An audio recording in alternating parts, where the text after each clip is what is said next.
Monsieur Duchazeau, bonjour. On échange depuis quelques temps, on s'est vu une fois, on a échangé quelques fois par téléphone. Moi, ce qui m'intéresse dans votre approche, c'est une grille de lecture complémentaire du libre arbitre. Alors, c'est une chose parmi des dizaines que vous abordez, mais j'aimerais déjà que vous vous présentiez pour qu'on comprenne d'où vous venez, de votre parcours, et qu'est-ce que vous avez semé à travers les quelques livres qu'on voit là, et puis la reprise des travaux de Monsieur Gauthier. Je suis un psychologue de formation, essentiellement un psychologue. J'ai préféré largement ce titre de psychologue plutôt que celui de médecine. J'aurais pu faire médecine. On m'a souvent dit, mais pourquoi n'avez-vous pas fait médecine? D'abord parce que je n'y étais pas attiré. Il fallait des mathématiques à l'époque, il fallait des choses. J'avais plutôt fait philo.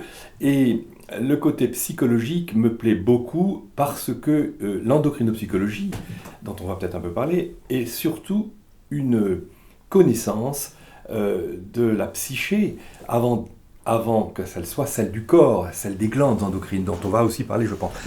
Si vous voulez, je suis un psychologue, héritier du docteur Jean Gauthier de Bordeaux, et cet héritage me vient du fait que j'ai dû le consulter il y a bien longtemps, puisque j'avais 18 ans à l'époque, et ayant traversé une période de très grande difficulté d'ordre physiopsychologique, puisque j'étais hyperthyroïdien. Il y a toute une histoire, je ne vais pas le dire là, mais cela m'a coûté ma jeunesse scolaire, où j'ai eu les pires difficultés d'apprentissage. Et lorsque j'ai été amené chez le docteur Jean Gauthier par mes parents, à l'époque, il y a toute une histoire aussi que je raconte dans un de mes livres d'ailleurs, eh bien, le docteur Gauthier m'a dit: on va arranger tout ça, il est hyperthyroïdien, et voilà l'origine de son mal. Et effectivement, j'ai subi des traitements de rééquilibrage glandulaire. À l'époque, ce n'était pas les champs électromagnétiques que j'ai maintenant, c'était l'opothérapie, c'est-à-dire une technique, c'est surtout un traitement par extrait glandulaire qui existait il y a bien longtemps, au moment de la guerre de 14, un peu avant, ça existait déjà. Et j'ai subi pendant 5 années un traitement de réglage glandulaire avec un freinage thyroïdien. Ce produit n'existe plus, c'était l'hématoïthyroïdine. Et cela m'a transformé littéralement en 2 ans, 2 ans et demi, 3 ans. Mais je voulais approfondir le côté intellectuel parce que l'auteur Jean Gauthier me disait le fait de rééquilibrer les glandes et d'insister sur la fameuse glande de l'équilibre, qui est la glande génitale interstitielle, ça c'est une fameuse glande, eh bien, donne à notre esprit des capacités supérieures de synthèse, etc. Alors ça m'a vraiment attiré, et c'est pour ça que je les ai suivis, ces traitements, pendant 5 années pleines. Alors je suis un héritier du docteur Jean Gauthier. Cet héritage était d'autant plus facile pour moi que j'étais un passionné, que ce médecin m'a transformé, et que naturellement, je voulais que ma vie soit totalement hantée, comme on dit, sur les travaux du docteur Jean Gauthier. Voilà, je suis donc un psychologue, j'ai fait de la psychologie, mais j'ai surtout développé ce que j'ai appelé, il y a une quarantaine d'années maintenant, l'endocrinopsychologie, c'est-à-dire une psychologie, de toute façon, une connaissance donc de l'âme humaine, on peut dire. Mais la connaissance de l'âme humaine tombe vers zéro ou devient peau de chagrin si on n'a pas la clé. Et la clé se trouve dans le corps, figurez-vous. Mais cette clé dans le corps, attention de ne pas penser alors que elle est une cause de nos facultés mentales. Elle n'est pas cause du tout, la clé en question. Le corps n'est pas la clé, je veux dire, n'est pas la cause. C'est l'instrument, c'est différent. Donc le corps, par la connaissance qu'apporte le docteur Jean Gauthier, connaissance géniale bien entendu, qui est la connaissance de l'influence des glandes endocrines sur notre psyché générale, eh bien cette clé, cette connaissance glandulaire, va être comme l'instrument même de nos opérations mentales. Donc là, il y a, comment dirais-je, le développement d'une relation, d'une connaissance de la relation qui existe entre le corps et l'âme. L'âme ou l'esprit, enfin, on peut confondre là par facilité. Donc cette relation est mystérieuse, elle n'a pas été connue suffisamment, il n'y a pas de connaissance suffisante, il y a des approches, mais il n'y a pas une connaissance que moi j'aimerais appeler exhaustive. C'est un peu ambitieux, mais la connaissance de cette relation, elle est très mise à mal. Et le cerveau n'arrange rien, c'est-à-dire les neurosciences qui font un postulat, j'allais presque dire délétère, moi. Il ne faut pas que je choque les gens, mais ce postulat nous a amené à une impéritie intellectuelle complète depuis des décennies. Le cerveau, c'est pour moi un ensemble vide. Ah, par contre, c'est très important, en tant qu'il est la mémoire du tout, on a tout engrammé le cerveau, tous nos automatismes. Le cerveau, c'est vraiment le stockage même de ce que nous avons acquis depuis le début de notre vie. C'est très important donc. Mais ce n'est pas le directif des opérations. Le directif, c'est l'âme. Voilà, je ne veux pas trop. Il faut que je vous laisse poser des questions, parce que sinon, je fais une conférence, mais je voulais que ce soit une interview. Donc voilà l'introduction. Vous avez compris que je suis un héritier surtout. À partir des travaux de ce savant énorme qui était le docteur Jean Gaultier, qui s'est transformé lui-même. Ah oui, il a son histoire. Lui, il est né hypothyroïdien congénital. Donc il était dans un stade pré-mongolien. Il s'est nommé pré-mongolien. Il n'était pas mongolien à part entière, parce qu'il n'aurait pas pu faire d'études, mais il était dans une situation adaptative très, très laborieuse. Il était sans émotion, il n'avait pas de mémoire du tout. Donc ses études ont été scolaires, j'entends, extrêmement laborieuses, très, très, très difficiles. Il était dans les derniers de sa classe, il se nommait le serfrin de sa classe. Le serfrin, c'était celui qui était derrière les wagons, qui freinait les wagons, c'est une image. Et c'est à partir de la prise d'extrait thyroïdien, lorsqu'il a compris qu'il était hypothyroïdien, des années après, qu'il s'est traité. Et c'est quand il a vu la transformation qui s'opérait en lui par l'apport d'extrait thyroïdien à très forte dose, qu'il s'est dit, mais alors, c'est extraordinaire, mais pourquoi nous dit-on que le cerveau est l'organe qui est à la base de tout ce que nous sommes, intellectuellement, psychologiquement, etc., et que moi, je ne touche pas mon cerveau, mais je me donne des extraits thyroïdiens à forte dose. J'acquiers de la mémoire, de l'adaptation, de la vivacité, de l'intelligence. Mais alors, c'est pas le cerveau. Alors, voilà que la chiquenaude des données, que le docteur Jean Gaultier va se passionner par la découverte de ce dont il est le premier élément d'expérience, par la découverte de l'impact immense des glandes endocrines sur notre économie générale. Il est à l'origine donc de ce que moi j'ai appelé après l'endocrinopsychologie, c'est-à-dire l'étude des glandes endocrines en tant qu'elles sont des organes assez extraordinaires dont l'influence est assez faramineuse quand on pense qu'elles agissent sur les tissus, sur les organes, à des doses infinitésimales, au milliardième de gramme. Les hormones, c'est quelque chose de très très mystérieux. On n'en a pas fait le tour. Donc il développe une endocrinologie particulière, que j'ai appelée après psychologie, puisqu'elle est vraiment liée à notre psyché, il n'y a rien à faire. Ce n'est pas une endocrinologie, hein. Ça c'est les médecins. C'est une endocrinopsychologie, c'est autre chose. Alors voilà, donc je me suis présenté un peu longuement, je suis un héritier et je développe tous ces travaux, j'ai des milliers de pages que m'a laissé Dr Jean Gaultier. Donc j'ai pas fini encore, après 40 ans pourtant, mais j'ai tellement de travaux qui m'ont été laissés que j'ai encore notamment un manuscrit très important à approfondir du Dr Jean Gaultier qu'il avait intitulé un peu ambitieusement « Le mystère humain est élucidé ». Voilà, et ça j'ai envie de regarder ça de très près, j'ai déjà regardé, mais c'est un gros travail, voilà. Eh ben merci pour l'introduction. Un peu longue. On va dire non mais développée mais nécessaire, parce que c'est vrai qu'on reste figé dans une pensée où le cerveau est directeur. Et moi, la première fois, j'ai commencé par ce livre-là, Ces glandes qui nous gouvernent. Et ensuite, il y a eu la réédition de celui-ci, L'enfance glandulaire inconnue. Et il a quand même des titres qui arrivent à marquer. Je veux dire qu'ils sont assez... Là, vous nommiez celui sur lequel vous étiez en train de plancher. Et donc, Ces glandes qui nous gouvernent, pour moi, ça a été révolutionnaire. Révolution, dans le sens, j'ai fait un tour sur moi-même, sur toute la pensée dont j'avais hérité culturellement, et avec une approche médicale unique, c'est-à-dire le cerveau directeur, pilote. Et donc cette question éclaircie à travers l'influence glandulaire, avec l'image qui est bien trouvée, c'est une balance à 4 plateaux, et puis un individu est souvent, on n'est pas déficient d'un côté, on est surreprésenté d'un autre, si je résume très vulgairement, au niveau glandulaire, est apparue une autre question fondamentale, et là qui tient de l'ordre de l'esprit, qui est la notion de libre arbitre. Parce que dans ce livre-là, qui est l'origine glandulaire des troubles mentaux, quand on le lit, bon, je sais pas, c'est 800 pages, je crois. 700 pages. Voilà, 700 pages. Et, on se dit, mais en fait, les asiles, les centres psychiatriques sont remplis non pas de personnes qui ont des problématiques au cerveau, mais ont des défaillances glandulaires. Et j'aimerais que vous détailliez là-dessus, parce qu'on parle de plus en plus de névrose, de pensée mal contrôlée, et de gestion de soi-même, et rarement de l'impact purement physiologique lié aux hormones. Vous voyez l'impéritie, comme je dis, et vous voyez le retard aussi de cette connaissance psychiatrique, vous voyez le surplace immense qui est fait, parce que actuellement, a-t-on fait des progrès en psychiatrie? Ben, que je sache, non.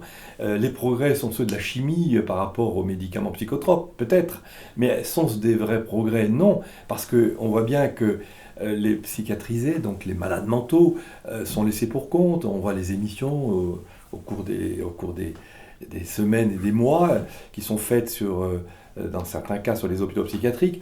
C'est une lamentation, il n'y a pas de solution, il n'y a pas de connaissance, on ne sait pas ce que c'est qu'un malade mental. On a une description assez avancée, on appelle une nosologie, si vous voulez, une description des signes qui tient un lieu de science ou de connaissance des malades mentaux, mais ce n'est pas une connaissance, ce n'est pas une explication de ce qu'est véritablement l'identité même du malade mental.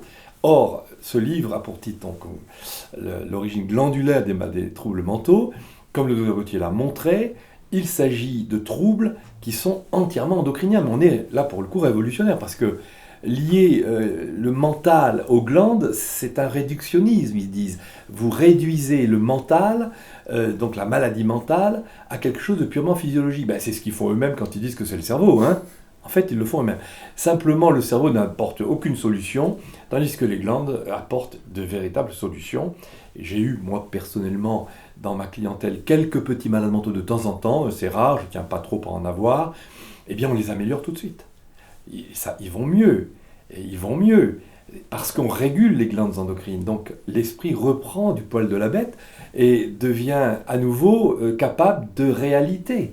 De capter la réalité, parce que, vous savez, les définitions anciennes des malades mentaux, des raccourcis très importants, que Freud avait repris d'ailleurs des psychiatres anciens, c'est que le malade mental est quelqu'un qui fuit le réel. Ils sont en dehors des réalités du réel. Le réel, c'est une capacité d'appréhension, quand on est normal, eh bien, de ce qui est, quoi, le matériel, le concret, la réalité humaine, et puis les principes même d'ordre spirituel. Enfin, on capte ce qui est réel avec nos capacités dues à notre hérédité, à nos facultés présentes, mais quand on les perd, ces facultés, par un déséquilibre glandulaire de plus en plus important, à la fois par, alors là, la genèse des troubles mentaux, ça il faudra en parler, c'est un autre sujet à vrai dire. Mais enfin, je le résumerai juste à l'instant en disant, la vie commande les glandes. Voilà, déjà donner un éclairage. La vie commande les glandes. Alors, la vie qu'ils ont, elle est escalée, et puis ça aboutit peu à peu à un déséquilibre profond de leurs glandes endocrines. Voilà. Alors, mais en tout cas, il y a une impéritie totale. Ce n'est pas le cerveau, c'est un déséquilibre glandulaire profond qui fait que ces gens ont perdu le sens du réel. Je suis Napoléon, je suis Jésus-Christ, ils sont dans l'imaginaire, parce que quelqu'un qui dit je suis Napoléon, je suis la réincarnation de Napoléon, il y a un problème de réalité, quoi. Il n'est pas tout à fait dans le réel, n'est-ce pas? Bon, alors voilà, c'est ce qu'on peut dire. Alors j'ai fait une erreur de vulgarisation, je ne vous ai pas fait nommer les 4 glandes principales sur lesquelles il fallait travailler. J'aurais dû commencer par là, parce que c'est vrai quand on parle de fonctionnement glandulaire, par exemple, on va parler pour c'est endocrine, une fonction endocrine, exocrine. Est-ce que vous pourriez présenter les 4 glandes principales? On peut le faire rapidement. Alors, on va commencer par celle du haut, l'hypophyse. Il y a la post-hypophyse, mais on ne va pas trop détailler n'est-ce pas, les fonctionnements hormonaux purement physiologiques, mais il y a l'hypophyse, avec la post-hypophyse, l'anti-hypophyse. Il y a la thyroïde, une sorte de soleil vital, véritablement, que les Égyptiens représentaient par le fameux soleil à la base du cou, d'ailleurs. Les surrénales, il y a la médullo- et la cortico-surrénale, et les glandes génitales. Très important, les génitales, mais inconnues. Le fait que ce soit inconnu est comme concrétisé par l'appellation qu'on en a fait. Parce que dire que c'est génital qui engendre, la génitale, c'est la sexualité, c'est la reproduction. Or, dans la génitale, il y a 2 parties. Alors là, je recommence par le bas, là, pour le coup. Il y a la reproductrice, les tissus habilités à donner les gamètes, les spermatozoïdes chez l'homme, les ovules chez la femme. Ça, c'est vraiment notre fonction reproductrice, mais vous avez une hormone. Cette hormone est mystérieuse. Cette hormone est totalement mystérieuse. Mais elle ne l'est plus par une volonté fausse de la qualifier de glande sexuelle. L'interstitiel, c'est-à-dire la partie hormonale de la génitale, que ce soit l'homme ou la femme, ou le mâle ou la femelle, cette hormone génitale est très mal nommée puisqu'elle n'est pas génitale. Dire cela actuellement, c'est vraiment se fermer toutes les portes, parce qu'on va dire, mais il est fou. Il est fou, qu'est-ce qu'il raconte? Enfin, mais oui, mais qui c'est qui est fou dans l'histoire? C'est peut-être pas celui qu'on pense, mais Gautier amène une connaissance tout à fait nouvelle, c'est que la génitale endocrine, qu'on appelle l'interstitiel chez l'homme, et par analogie on a fait pareil pour la femme, c'est une glande qui n'est pas sexuelle. Et si elle est située si proche, si près de la glande reproductrice, dans le testicule, il y a les tissus reproducteurs qui sont les canalicules séminifères au centre du testicule, et vous avez, dans le pourtour du testicule, mais dans les interstices aussi des canaux séminifères, vous avez des cellules qui sécrètent l'hormone testostérone. Chez la femme, c'est dans les cellules de la thèque interne du follicule de Graaff. Mais enfin, c'est la même chose, la folliculine. Chez l'homme, c'est plus facile à considérer, cette testostérone est donc sécrétée par les cellules de Leydig qui sont disséminées dans tout le testicule, et cet ensemble s'appelle l'interstitiel. Mais on a dit la génitale interstitielle parce qu'effectivement, elle était proche de la reproduction et qu'il fallait la nommer. On a quand même nommé interstitielle pour la séparer de la reproductrice, nous sommes d'accord, mais en même temps on a nommé génitale. Or il se trouve que la génitale interstitielle n'est pas génitale en ce sens. C'est-à-dire qu'elle ne participe pas directement à la reproduction. Et alors, quel est son rôle? C'est ce qu'on n'a pas su depuis 100 et quelques années, n'est-ce pas? Peut-être au XIXe siècle déjà, on avait une anatomie, une connaissance de cet aspect extérieur de la génitale. On avait vu, avec des coupes, qu'il y avait le tissu reproducteur et un tissu spécialisé, un tissu interstitiel qui sécrétait. Cette sécrétion a fait l'objet de pas mal de recherches, on n'a pas su exactement ce qu'elle faisait. Et puis un jour, on a découvert qu'il y avait cette sécrétion testostérone. Cette testostérone, disais-je, n'est pas sexuelle, mais je vais vous dire pourquoi est-elle si proche alors? Cette proximité qui a fait nommer l'interstitiel, glande génitale, glande sexuelle, comme si elle participait directement au nourrissement, à l'activité, à l'efficacité de la sexualité. Mais non, elle est si proche parce que c'est exactement l'inverse, c'est parce que l'interstitiel est antisexuel. Et là, c'est la chute, quoi. C'est-à-dire, c'est quelque chose qui est totalement inconnu, sauf ici. Alors, l'interstitiel, alors, quel est un fait rapide pour le montrer? Parce que si on affirme trop, il faut quand même montrer un petit peu les choses. Des vétérinaires ont montré au début du XXe siècle que lorsque l'on fait une coupe testiculaire chez un animal, un chien par exemple, un mâle, on fait une coupe et en état de rut, je ne l'ai pas dit. Quand on fait cette coupe testiculaire en état de rut, parce qu'ils ont voulu voir ce qui se passait dans le tissu génital d'un animal en état de rut. Qu'est-ce qu'on voit? Au microscope, on voit que les canalicules séminifères sont hyper développés et occupent l'entièreté du testicule, au point que disparaît la fonction endocrine. C'est-à-dire, il n'y a plus de cellules interstitielles. Elles ont disparu parce que c'est une alternance sexuelle. Lorsque c'est le rut, eh bien, il y a une production énorme de spermatozoïdes par les canalicules séminifères, et à ce moment-là, les scientifiques, enfin les vétérinaires de l'époque, n'ont pas trop compris comment c'était possible qu'une glande sexuelle, ou dite telle, était comme disparue ou atrophiée pendant le rut. Pas d'hormones pendant le rut, pas d'hormones génitales pendant le rut, mais quand ils font la contre-épreuve, qu'ils prennent un mâle, qu'ils l'opèrent, qu'ils font une coupe, lorsque c'est le repos sexuel, eh bien c'est l'inverse. C'est-à-dire qu'on voit les canalicules séminifères complètement réduits, parce qu'en couple, ça fait des sections, n'est-ce pas, en coupe, et on voit une réduction extrême des canalicules, mais un développement de tout le tissu interstitiel avec beaucoup de cellules à testostérone pendant le repos sexuel. Alors, ceux qui ont le dogme, qui avaient le dogme que la sexualité était promue par l'interstitiel génital, hormones favorisant la sexualité, ben ils en étaient pour leur compte. Ce n'était pas ça, c'était une erreur, mais il n'y a pas eu la solution. Et on a continué de penser que l'interstitiel était sexuel. Elle est antisexuelle, et là, c'est la preuve. Mais nous, les êtres humains, c'est ça. Je développe un peu, si vous voulez. C'est passionnant parce que j'allais vous lancer parce que ça revient souvent, l'aspect sexuel. Je vous dis, c'est particulier parce que c'est encore le formatage culturel. On part de l'hypophyse, encore la zone du cerveau. Et moi, ce qui m'a frappé aussi, c'est la solution que pouvait être l'endocrinopsychologie sur la délinquance sexuelle auprès de personnes qui disent c'est un besoin irrépressible de violer, d'attoucher, etc., dans la compulsion sexuelle, qui est une problématique de société majeure, et puis je dirais quelque chose de philosophique aussi. Qu'est-ce qu'on fait de ces pulsions, de ces passions? Et je trouve que cette approche de la glande interstitielle est absolument fondamentale et amène à un carrefour de réflexion. C'est presque un enjeu sociétal. Bien, évidemment. Alors, vous avez compris que cet interstitiel était, par analogie à l'animal, la glande de notre maîtrise, figurez-vous. Parce qu'on ne peut pas dire que l'animal se maîtrise, il n'a pas de libre arbitre. Donc, c'est l'instinct, qui est un comportement automatique, inscrit dans le patrimoine de l'animal, c'est un automatisme, donc, et l'animal utilise, non pas tout à fait comme ça, mais disons, utilise, on peut le dire, son instinct pour agir. Donc l'origine du comportement animal se trouve bien dans son corps. Alors que nous, qui avons le libre arbitre, l'origine de notre comportement se trouve ailleurs, pas dans le corps, mais dans l'âme, dans quelque chose de mystérieux chez nous, c'est-à-dire l'esprit ou l'âme, quelque chose de spirituel, donc quelque chose de psychologique, alors psychique si vous préférez, enfin tous ces mots se ressemblent, et c'est ça la différence avec un animal.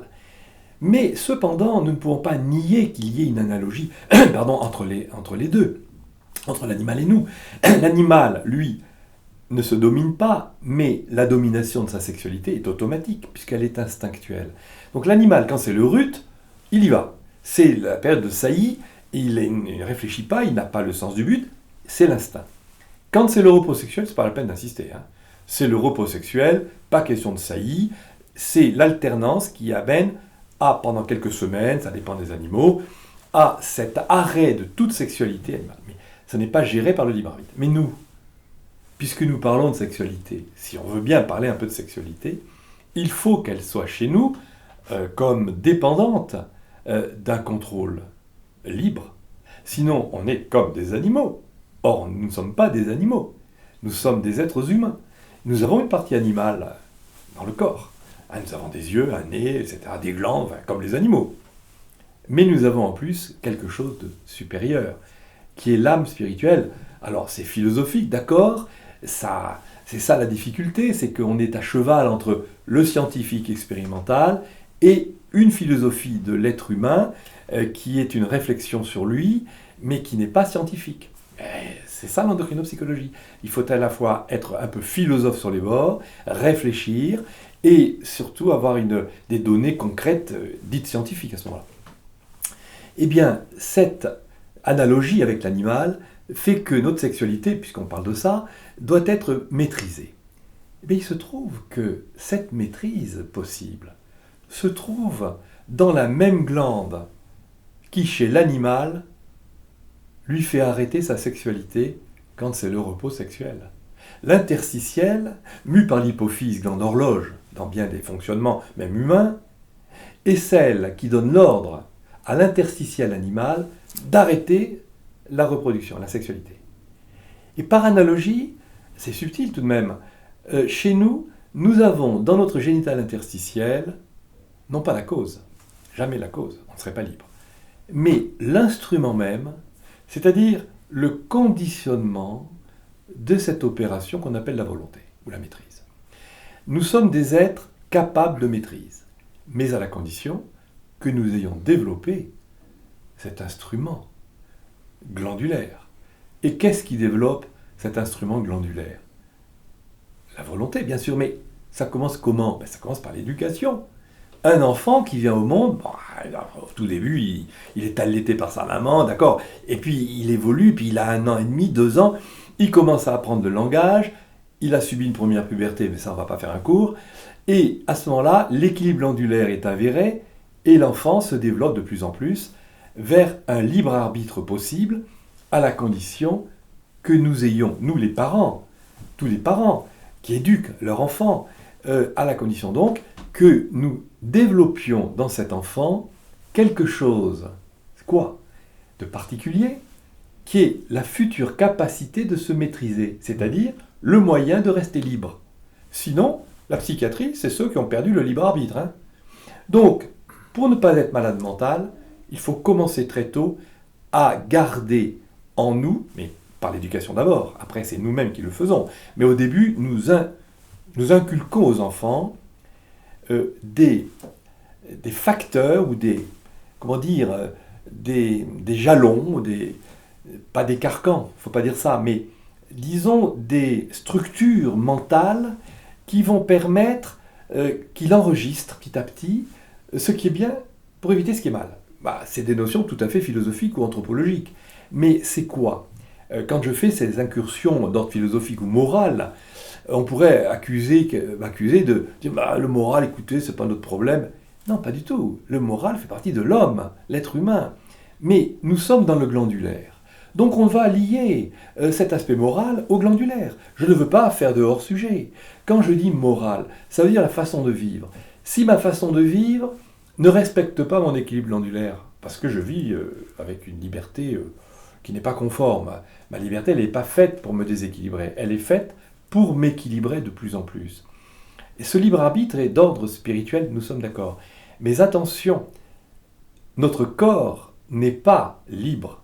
Il obéit à des lois d'équilibre, des lois d'homéostasie, et c'est notre libre arbitre personnel qui va permettre à ce corps de rester dans cet équilibre subtil, qui est fluctuant, qui est difficile à maintenir. Ça demande des automatismes acquis, ceux de l'éducation. On a formé notre volonté petit à petit, on a formé notre habitus au bien, on sait qu'il faut demander pardon, j'ai été égoïste, on est gentil, on ne va pas dire tu me fais suer, on essaie de ne pas être égoïste, on essaie d'être altruiste. Mais tout cela, ce sont des notions d'ordre moral, nous sommes d'accord, les mœurs, façon de vivre, mais c'est totalement glandulaire dans la manière de se comporter ainsi. Nous ne pouvons pas avoir une opération mentale, c'est impossible, sans que les glandes soient impliquées, c'est impossible. Et c'est ce qui me fait dire, tout ce qui est glandulaire, alors c'est peut-être une réduction qui peut choquer les gens, tout ce qui est glandulaire est psychologique, et tout ce qui est psychologique est glandulaire.